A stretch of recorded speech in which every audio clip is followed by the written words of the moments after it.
Okay, so we're moving on. And the next topic we're going to talk about is dealing with triangles. Today we want to talk about the triangle angle sum theory. And what that theory is written right here in this starred part. It says that the sum of the measures of the angles of a triangle is equal to 180 degrees. A way to write that mathematically would be this example here. Let's say I have triangle ABC. What it's saying is that angle A plus angle B plus angle C is equal to 180 degrees.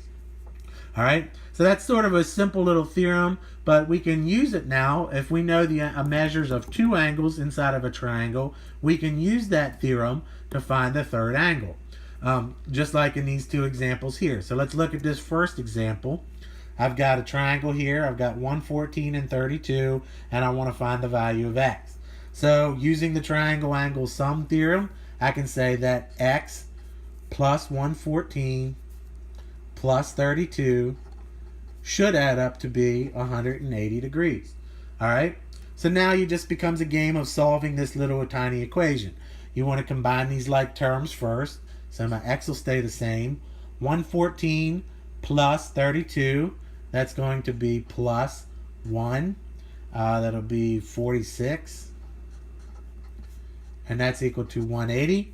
And then if I want to find x, then I just subtract 146 from both sides.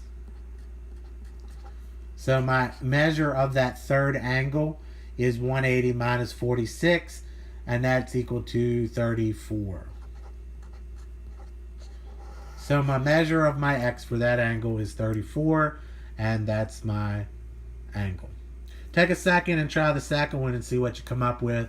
Pause the video, and then I'll come back in a second and explain. Okay, so in this example, if we use the triangle angle sum theorem, we can say that 13 plus 72 plus x is equal to 180.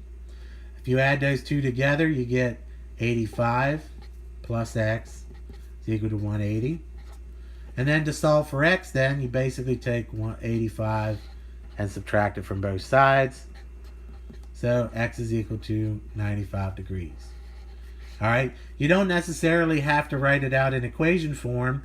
If you wanted to, you could have said, well, 180 minus the sum of the other two angles, 72 plus 13, and that's equal to x. All right, that's another way you could have written it if you don't like writing it out in equations. Okay, if you have any questions on that, please bring them to class.